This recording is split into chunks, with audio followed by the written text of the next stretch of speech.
Okay, तो सवाल क्या कह रहा है? A gas is compressed at a constant pressure of 50 Newton per meter square from a volume of 10 meter cube to a volume of 4 meter cube. ठीक है.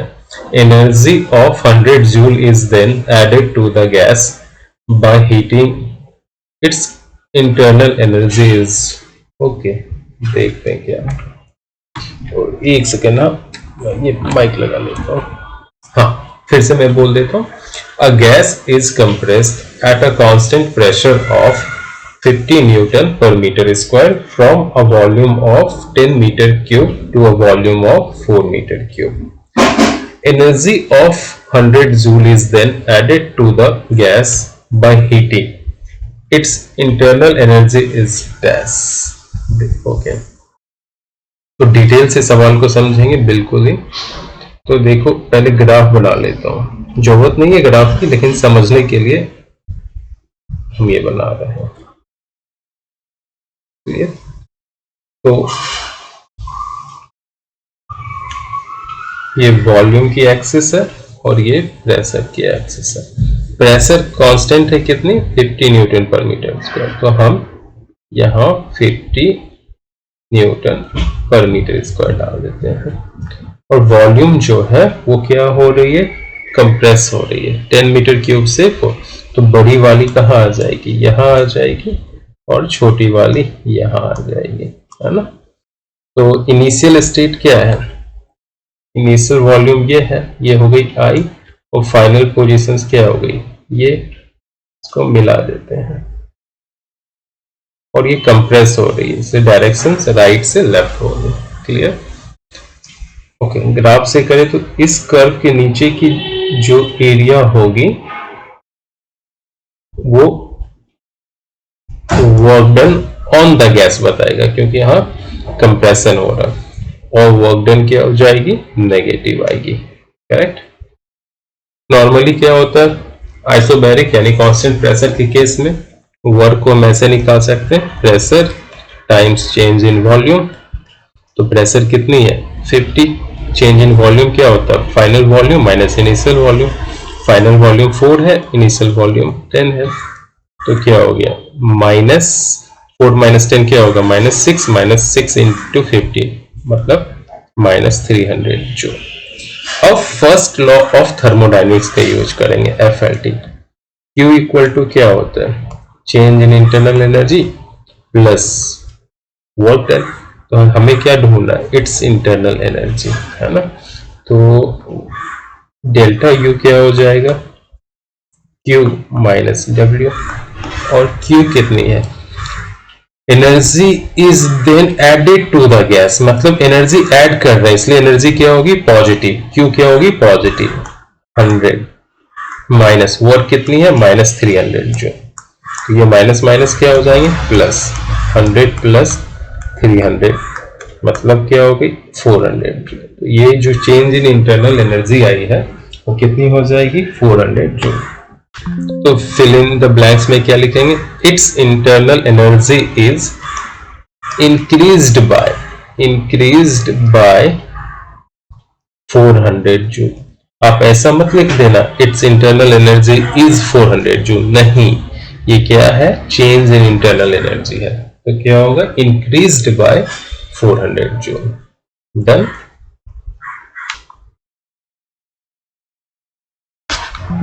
देखो, a thermodynamic system is taken through the cyclic process PQRSP. Okay, the net work done by the system. याद रखना, जब भी cyclic process होता है तो नेटवर्क क्या होता है? जो साइकिल के अंदर की एरिया है, जो लूप के अंदर की एरिया है. लूप कैसी फॉर्म हो रही है? रेक्टेंगुलर. तो इसकी एरिया निकाल लेंगे, आंसर आ जाएगा, है ना. अभी देखो एरिया कैसे निकलती है? रेक्टेंगल की लेंथ इंटू ब्रेथ. एरिया क्या होती है? Length times breath. लेंथ क्या हो गई? PQ, है ना. तो क्या होगा? 300 माइनस 100. तो लेंथ हो गई 300 माइनस 100. सीसी है, क्यूबिक सेंटीमीटर, तो मीटर में कन्वर्ट करेंगे तो क्या हो जाएगा 10⁻⁻6। 1 CC equal to 10⁻⁻6 metre cube होता है, करेक्ट। और इनटू ब्रेथ कितनी हो जाएगी, टॉप टू बॉटम कर लेते हैं, 200 माइनस 100, 200 माइनस 100, और इसको तो पहले रब कर दो, एक सेकेंड। हाँ, इरेजर किधर है भी या नहीं, यहां है, अरे क्या हो गई। ओके, तो और ये क्या है, किलो पास्कल है, तो किलो क्या होता है 10⁻3, करेक्ट। तो यहां तो ये हो गई, ये पास्कल ऐसा यूनिट में ही होती है तो कोई प्रॉब्लम नहीं है। तो सॉल्व कर लेते हैं, 300 माइनस 1 क्या होता है 200 इंटू 10⁻⁻6, 200 माइनस 1 क्या होता है 100 इंटू 10⁻3, ये 3 और ये 2 5 हो गया, और एक 1 6, और ये 6 कैंसर, तो ये आ गई 20, तो आंसर हो जाएगा 20 जूल। अब देखना डायरेक्शंस क्या, बिकॉज ये एंटी क्लॉकवाइज है इसलिए नेगेटिव होगा, तो -20 जूल। ओके, क्लॉकवाइज में क्या होता है, वर्क डन पॉजिटिव होता है, एंटी क्लॉकवाइज में नेगेटिव होता है। ओके, इस सवाल को देखते हैं। An ideal gas is taken around ABCA as shown in the above PV diagram. The work done during a cycle is okay. तो साइकिल कैसी है, साइक्लिक प्रोसेस है, पहले तो ये लिख देते हैं। थर्मोडायनेमिक प्रोसेस कौन सी है, साइक्लिक है, और एंटी क्लॉकवाइज है ना। तो वर्क डन जो होगी वो क्या होगी, नेगेटिव होनी चाहिए,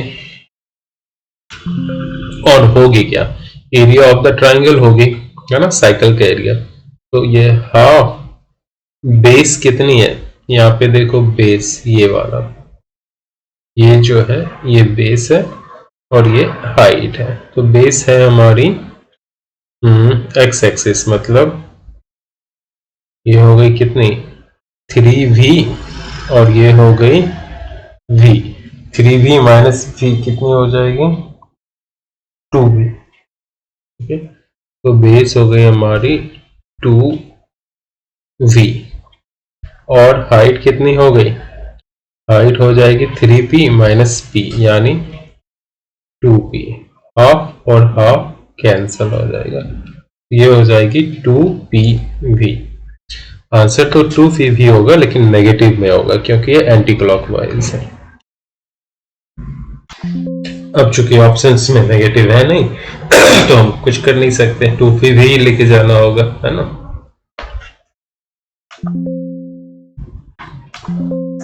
The PV diagram of a system undergoing a thermodynamic process as shown in figure. तो कौन सी thermodynamic process है, cyclic. Work done by the system in going A to B, B to C is 32. A to B, B to C. Okay. So work AB plus work BC equal to 30 joule होगा, and 40 joule heat is given to the system. तो system को कितनी heat दी जाती है, Q equal to 40 joule. The change in internal energy of the gas if the gas is directly taken from A to C. A से C लेके जाएंगे तो देखो change in internal energy same होती है, चाहे आप A से C के पास लेके जाओ या A से B होकर C के पास जाओ, दोनों ही केस में चेंज इन इंटरनल एनर्जी क्या हो जाएगी, सेम ही हो जाएगी, correct. Okay, first law of thermodynamics क्या कहता है, Q equal to change in internal energy plus work done. तो A से B और B से C, है ना, ये दोनों प्रोसेस में हीट कितनी मिल रही है, 40 जूल मिल रही है। Change in internal energy find out करना है, और वर्क कितनी है 30 जूल। A से B और B से C दोनों को ऐड करेंगे ये कितनी हो जाएगी 30 जूल, है ना। तो चेंज इन इंटरनल एनर्जी क्या होगी 40 माइनस 30 10, तो ये हो जाएगा 10, तो यहाँ क्या हो जाएगी 10 जूल। ओके, तो इनडायरेक्टली आप ऐसा बोल सकते हो यहां से ये होते हुए यहां जाने में टोटल वर्क कितनी हो गई 30 जूल, और हीट कितना मिला सिस्टम को 40 जूल, तो इन चेंज इन इंटरनल एनर्जी कितनी हो गई 10 जूल। ओके, तो यही चेंज इन इंटरनल एनर्जी ये भी होगी, क्योंकि change in internal energy position पे डिपेंड करता है, ना कि पाथ के ऊपर, पाथ कुछ भी हो। सिमिलर क्वेश्चन है, ए से बी और बी से सी, है ना, इस दोनों कंबाइंड प्रोसेस में टोटल वर्क कितनी हो रही है 50 जूल, है ना, और हीट कितना दिया है सिस्टम को Q equal to 20 calorie. 1 calorie equal to क्या होता है 4.2 जूल, तो 20 कैलोरी इक्वल टू क्या होगा 20 इंटू 4.2 जूल, दैट मीन्स ये हो जाएगा तो कितना 10 और ये 2, तो 84 जूल हो जाएगी, करेक्ट। इतनी। अब क्या कह रहा था, change in internal energy between A and C, change in internal energy between A and C जो होगी वही यहां से यहां जाने में भी होगी, क्योंकि पाथ पे डिपेंड नहीं करता। तो जो चेंज इन इंटरनल एनर्जी है, अगर फर्स्ट लॉ ऑफ थर्मोडायनेमिक्स का यूज करें तो क्या होगा Q माइनस डब्ल्यू। Q कितनी है हमारे पास 84 और W कितनी है 50, तो 4853 34 जूल, तो आंसर क्या हो जाएगा 34 जूल। वर्क डन यहाँ ऑन द सिस्टम में एक गड़बड़ हो गई, तो जब work done on the system होती है तो वर्क क्या होती है नेगेटिव होती है, तो ये हो जाएगी पॉजिटिव, और ये हो जाएगी 134, ये हो जाएगी। ओके, यहां ध्यान देना, पहले वाला जो क्वेश्चंस था यहां वाला सेम क्वेश्चंस थे, लेकिन वहां क्या था work done by the system. Clear, ये थोड़ी सी चीज है जो कि पूरी की पूरी आंसर रॉन्ग कर देती है। हमेशा याद रखना work done by the system, अगर गैस वर्क करेगी तो क्या होगा वर्क पॉजिटिव, अगर गैस के ऊपर वर्क होगा तो वर्क नेगेटिव होगा, अदरवाइज सारा चीज सेम। अब ये सवाल क्या कह रहा है, an ideal gas is taken through the cycle A B C A, तो यहां देखो साइकिल क्या है ए से बी, बी से सी, सी से ए वापस, यानी ये हो गई साइक्लिक प्रोसेस। ओके, आगे क्या कह रहा है, if the net heat supply to the gas in the cycle is 5 joule, net heat मतलब Q टोटल कितनी सप्लाई की गई है गैस को 5 जूल, इसलिए वो पॉजिटिव हो गई। The work done by the gas in the process C से A, हमें वर्क डन निकालना C से A के केस के लिए, करेक्ट। तो बेसिकली जो नेट हीट होती है साइक्लिक प्रोसेस में वही क्या होता है सारे वर्क डन के इक्वल होता है, तो Q जो है वो इक्वल होगा W ए बी, ए से बी, W बी से C प्लस W C से A।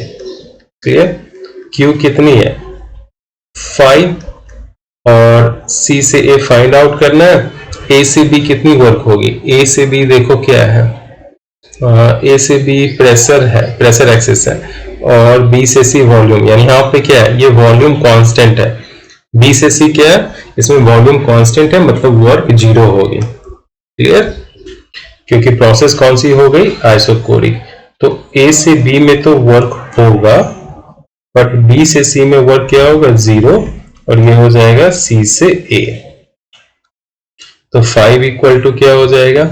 अब A से B क्या है प्रेशर, देखो इसमें क्या है कांस्टेंट है, तो कौन सी ये हो जाएगी प्रोसेस आइसोबैरिक।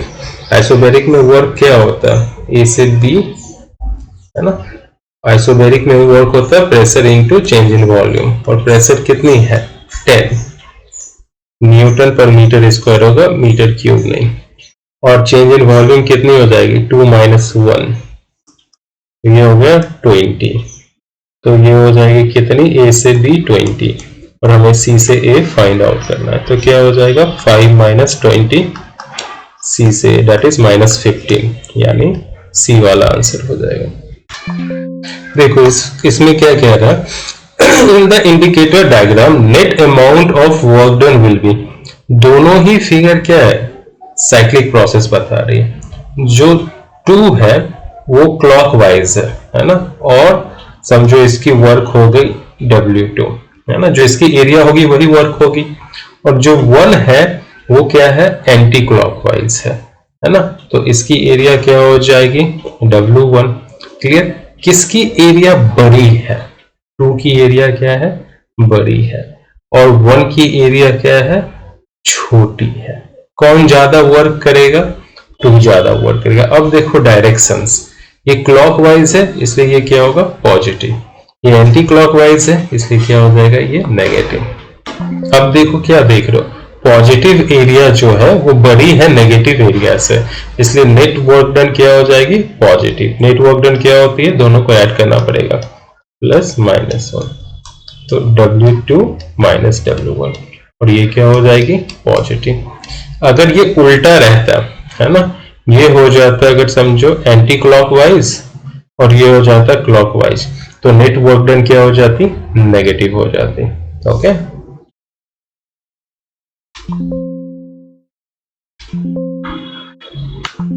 तो देखते हैं इसमें क्या है।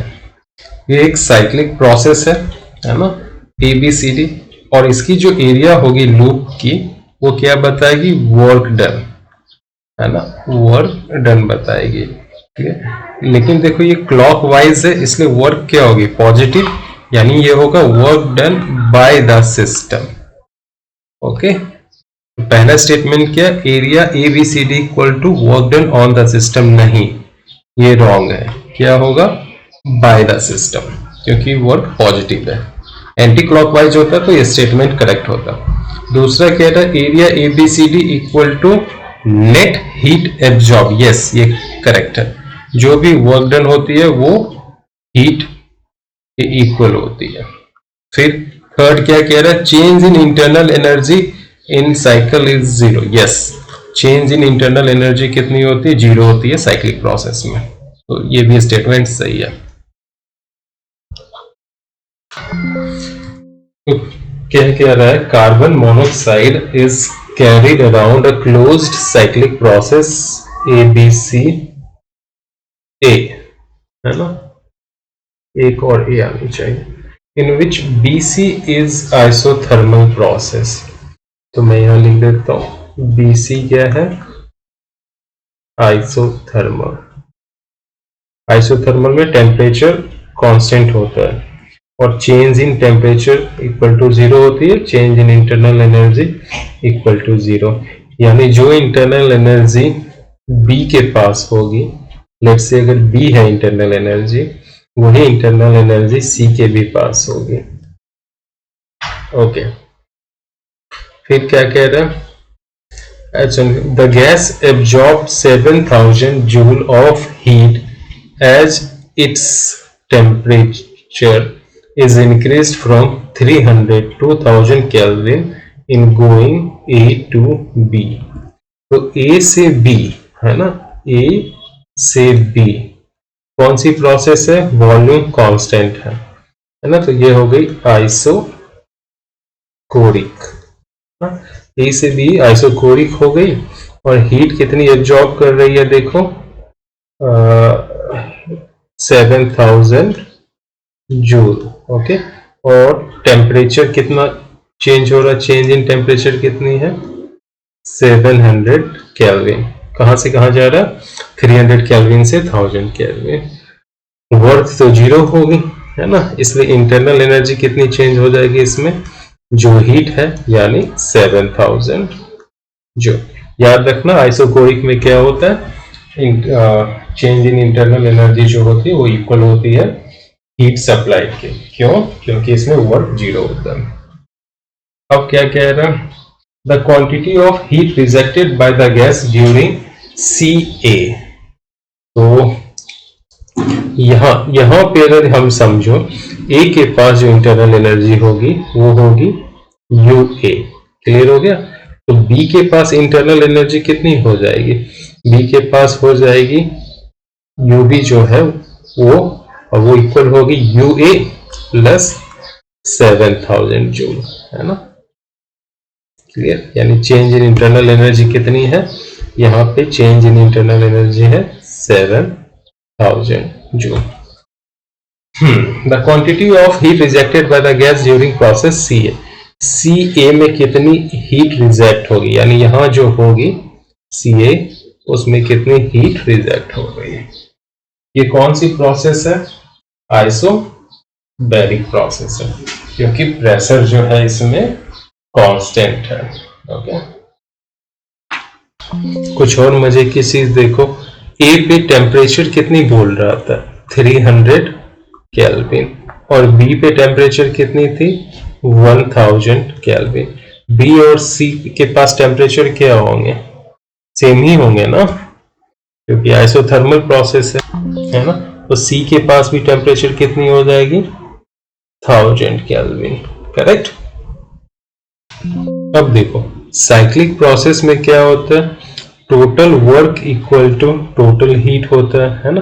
तो वर्क क्या हो जाएगा? टोटल वर्क ए से बी प्लस बी से सी प्लस सी से ए इक्वल टू क्या हो जाएगा? हीट, टोटल हीट, है ना? तो जो हीट होगी ए से बी में, जो बी से सी में होगी, और जो सी से ए में होगी, हमें निकालनी है ये सी से ए की हीट।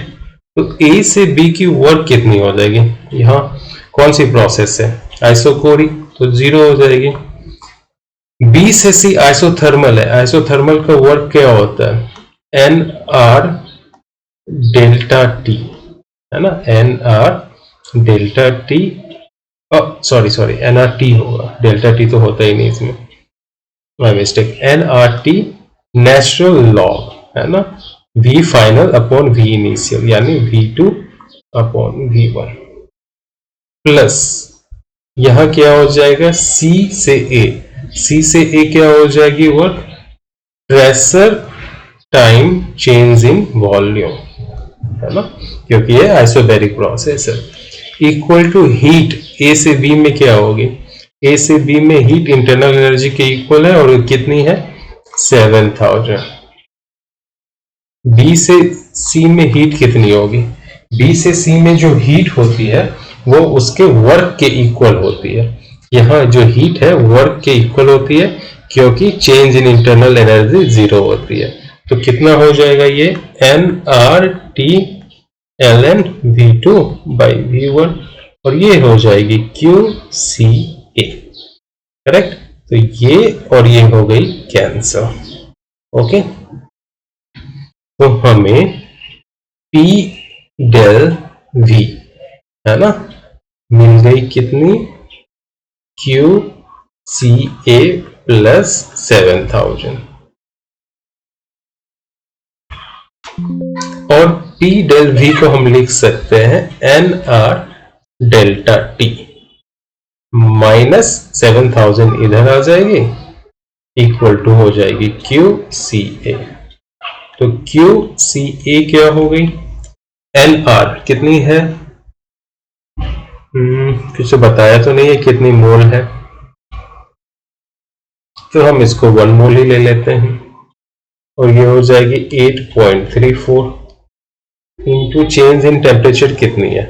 1000 से कहाँ जा रही है? 300, मतलब हो जाएगी ये -700 केल्विन। ओके, और -7000, तो डेफिनेटली ये हो जाएगी 7 8 जा 56, मतलब -5600, और यहाँ -700, तो कुछ 1200 के अराउंड हो जाएगी।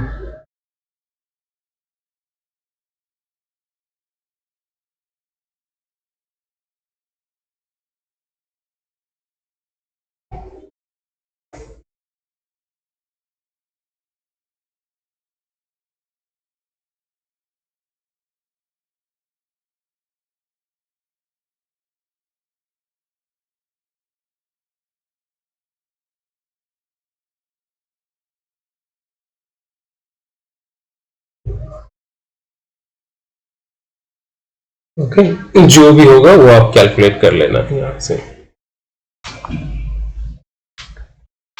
सवाल कह रहा है when a system is taken from state I to a state F along path IAF, है ना, मतलब जो सिस्टम है वो इस पाथ को ऐसे फॉलो करके यहां पहुंचती है ना, इस स्टेट को पहुंचती है।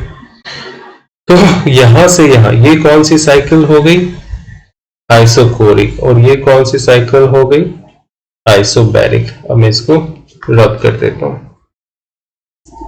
ठीक है, और यहां लिख देता हूं I से A क्या हो गया, आइसोकोरिक, और A से F क्या हो गया, आइसोबैरिक। क्लियर हो गया, ओके, ठीक है। आइए, Q equal to 50 joule and work equal to 20 joule. तो यहां I से A से F है ना, कंबाइंड प्रोसेस में हीट कितनी मिल रही है सिस्टम को, 20 जूल, और सिस्टम कितना वर्क कर रहा है, सॉरी, हीट 50 जूल मिल रही है और सिस्टम कितना वर्क कर रहा है, 20 जूल। ओके, इसलिए चेंज इन इंटरनल एनर्जी क्या हो जाएगा, Q minus W, first law of thermodynamics का यूज करेंगे, 50 माइनस क्या हो जाएगा 20 यानी 30 जूल। क्लियर हो गया। तो यहां से यहां इस पूरी जर्नी में जो चेंज इन इंटरनल एनर्जी होगी वो प्लस 30 जूल होगी। क्लियर हो गया। तो अब क्या कह रहा है, along path IBF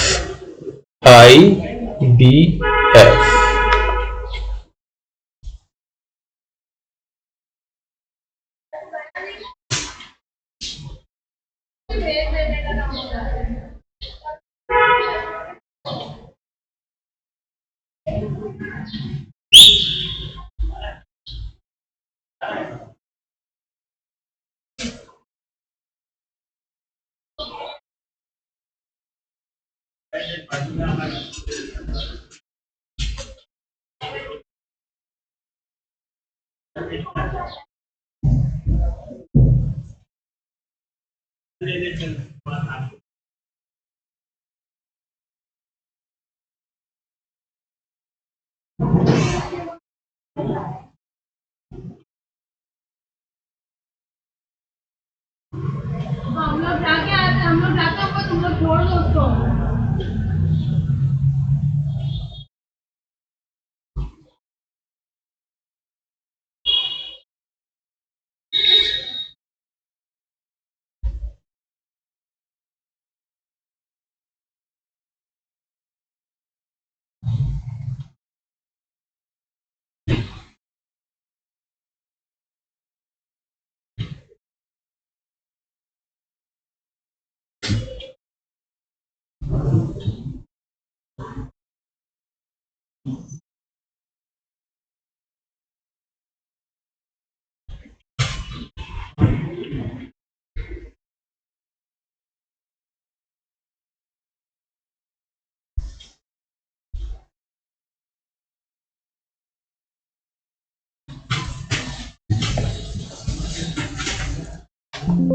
सवाल में ना एक प्रॉब्लम यहां ये है, इसको आपको भूल जाना है, फिर सॉल्व करना।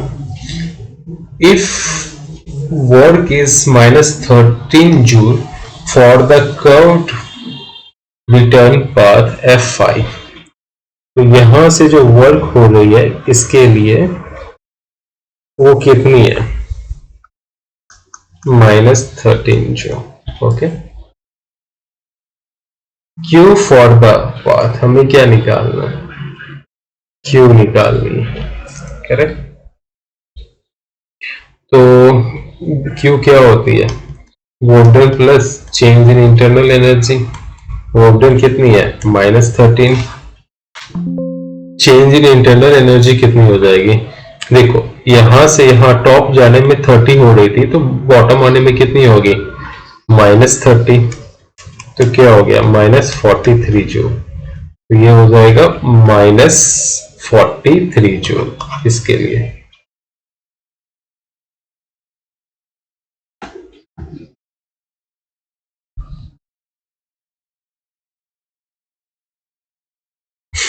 नेक्स्ट चलते हैं।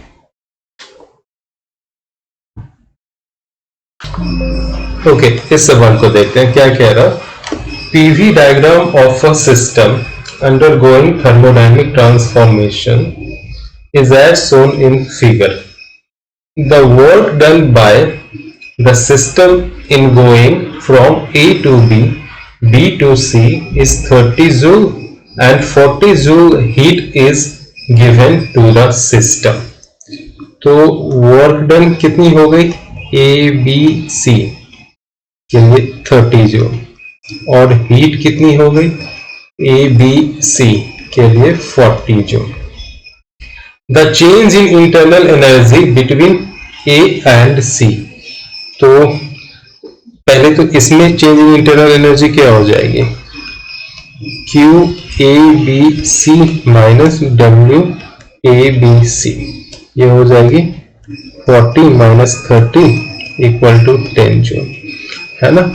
ओके, अब ये याद रखना, यहां से यहां, है ना, ये इनिशियल है पोजीशन, इनिशियल स्टेट, और ये फाइनल स्टेट। क्लियर। तो जो इंटरनल एनर्जी है, चेंज इन इंटरनल एनर्जी, वो पाथ पे डिपेंड नहीं करता। तो चाहे इस पाथ से यहां पहुंचे तो भी चेंज इन इंटरनल एनर्जी कितनी होगी, 10 जूल। या यहां से घूम के ऐसे आ जाए यहां तो भी कितनी होगी, 10 जूल। या यहां से ऐसे जलेबी बना के यहां आ जाए तो भी होगी 10 जूल। या यहां से डायरेक्ट ऐसे आ जाए तो भी होगी 10 जूल। तो चेंज इन इंटरनल एनर्जी क्या होगी, AC प्रोसेस के लिए भी 10 जूल। करेक्ट। तो डेल U AC के लिए भी क्या हो जाएगी, 10 जूल। और डेल U क्या है, ये ABC के लिए ये था। अब देखते हैं क्वेश्चन नंबर 26 क्या कह रहा है। PV diagram of a cyclic process ABCA। ABCA ये कौन सी है, क्लॉकवाइज, है ना। Choose the correct statement. तो जो ये क्या कह रहा है, हीट जो है A से B, A से B। अब A से B कौन सी प्रोसेस है, A से B देखो प्रेशर और वॉल्यूम डायरेक्टली प्रोपोर्शनल है। तो समझने की कोशिश करते हैं। यहां देखो A से B में क्या हो रहा है, AB प्रोसेस में क्या हो रहा है, प्रेशर डिक्रीज हो रही है और वॉल्यूम भी डिक्रीज हो रही है ना। तो एनर्जी भी क्या होगी, PV क्या होता है, एनर्जी, वो भी क्या होगी, डिक्रीज होगी। करेक्ट। एनर्जी डिक्रीज होगी तो मतलब समझो टेम्परेचर भी डिक्रीज हो गया। ओके। वॉल्यूम डिक्रीज हो रही है, इसका मतलब वर्क क्या होगा, नेगेटिव होगा। ओके। टेम्परेचर डिक्रीज हो रही है, इसका मतलब क्या हो गया, चेंज इन इंटरनल एनर्जी भी नेगेटिव होगा। तो Q क्या हो जाता है, Q होता है work plus change in internal energy. Work भी नेगेटिव है और ये भी नेगेटिव है, तो दो नेगेटिव को ऐड करेंगे तो नेगेटिव ही मिलेगी ना। तो Q क्या होगी, फाइनली नेगेटिव होगी। और तो अगर यहां नेगेटिव होता तब तो मैं परफेक्टली डाल देता, कांस्टेंट का पता नहीं।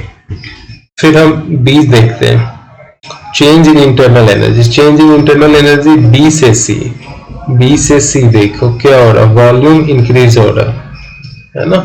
तो जो वॉल्यूम इंक्रीज होता है और प्रेशर कांस्टेंट होता है, तो उस केस में वर्क क्या हो जाएगा, पॉजिटिव हो जाएगा। ठीक है। और होगी कितनी, प्रेशर VC माइनस VV, है ना। ओके। और देखो प्रेशर कांस्टेंट होती है तो वॉल्यूम क्या होती है, डायरेक्टली प्रोपोर्शनल टू टेम्परेचर होती है। तो वॉल्यूम यहाँ इंक्रीज हो रही है, टेम्परेचर भी क्या होगा, इंक्रीज होगा। अब जब टेम्परेचर इंक्रीज होता है तो इंटरनल एनर्जी भी क्या होती है, इंक्रीज होती है। तो चेंज इन इंटरनल एनर्जी क्या हो जाएगी, पॉजिटिव। ये भी करेक्ट है। Work done in CAB because cycle क्या है, एंटी क्लॉकवाइज, इसलिए वर्क डन भी क्या होगी, नेगेटिव। बी और सी तो कंफर्म राइट है, इसलिए आप ऑप्शन डी के पास चले जाओ। अगर यहाँ नेगेटिव होता तो मैं क्या देता, कंफर्म ये भी राइट है।